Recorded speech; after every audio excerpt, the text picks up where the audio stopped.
ইতিমধ্যেই সারা ভারতবর্ষ জুড়ে 10 টাকা ও 500 টাকার নোটকে নিয়ে আরবিআই তরফ থেকে ভয়ঙ্কর নিয়ম জারি করা হয়েছে। বন্ধুরা, যদি আপনাদের কাছে 10 টাকার ও 500 টাকার নোট থেকে থাকে তাহলে অবশ্যই আপনারা ভিডিওটিকে প্রত্যেকেই প্রথম থেকে শেষ পর্যন্ত মনোযোগ সহকারে দেখতে থাকুন। ভারতীয় রিজার্ভ ব্যাংকের তরফ থেকে 10 টাকা ও 500 টাকার নোট নিয়ে একটি বিরাট বড় ঘোষণা করা হয়েছে। এই নোটগুলিতে নতুন গভর্নর সঞ্জয় মালহোত্রার স্বাক্ষর থাকবে।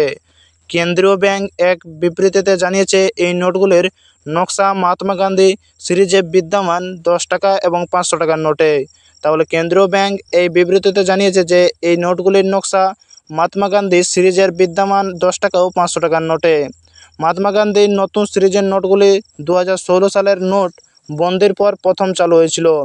এই সিরিজের বিভিন্ন মূল্যের নোট আধুনিক নিরাপত্তা বৈশিষ্ট্য যুক্ত করা হয়েছে যাতে জালিয়াতি রোধ করা যায়। তাহলে মহাত্মা গান্ধী সিরিজের নোটগুলি 2016 সালের নোট বন্ধের পর প্রথম চালু হয়েছিল। এই সিরিজের বিভিন্ন মূল্যের নোটে আধুনিক নিরাপত্তা বৈশিষ্ট্য যুক্ত করা হয়েছে যাতে জালিয়াতি রোধ করা যায় এবং নতুন 10 টাকা এবং 500 টাকার নোটের গভর্নর সঞ্জয় মালহোত্রার স্বাক্ষর ছাড়া অন্য কোনো বড় পরিবর্তন থাকবে না। এই নোটগুলির রং, আকার এবং নকশা পূর্ববর্তী নোটগুলির মতোই থাকবে। তাহলে সঞ্জয় মালহোত্রার স্বাক্ষর ছাড়া অন্য কোনো বড় পরিবর্তন থাকবে না। এই নোটগুলিতে রং, আকার এবং নকশা পূর্ববর্তী আগের নোটগুলির মতোই থাকবে। সঞ্জয় মালহোত্রা গত বছর ভারতীয় রিজার্ভ ব্যাংকের গভর্নর হিসাবে দায়িত্ব গ্রহণ করেছেন। তাহলে সঞ্জয় মালহোত্রা গত বছর ভারতীয় রিজার্ভ ব্যাংক গভর্নর হিসাবে দায়িত্ব গ্রহণ করেছে।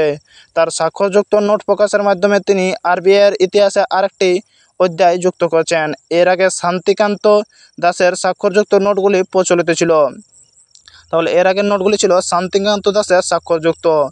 গভর্নর কেন্দ্রীয় পরিবর্তন হওয়ার সঙ্গে সঙ্গে তার নোটগুলিরও নতুন স্বাক্ষর পরিবর্তন করতে চাই।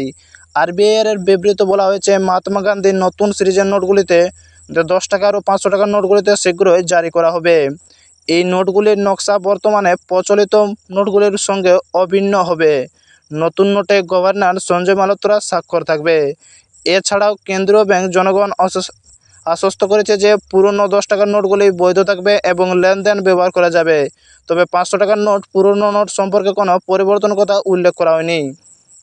তাহলে 10 টাকার নোটগুলি বৈধ থাকবে এবং লেনদেনে ব্যবহার করা যাবে এবং তবে 500 টাকার পুরনো নোটের সম্পর্কে কোনো পরিবর্তনের কথা উল্লেখ করা হয়নি, কারণ এই মূল্যের নোটবন্দির পর থেকেই নতুন সিরিজে প্রচলিত। তো অবশ্যই যদি ভিডিওটি ভালো লাগে তো লাইক, কমেন্ট, শেয়ার করতে ভুলবেন না এবং এই চ্যানেলটিতে নতুন হয়ে থাকলে চ্যানেলটিকে সাবস্ক্রাইব করে সঙ্গে থাকুন।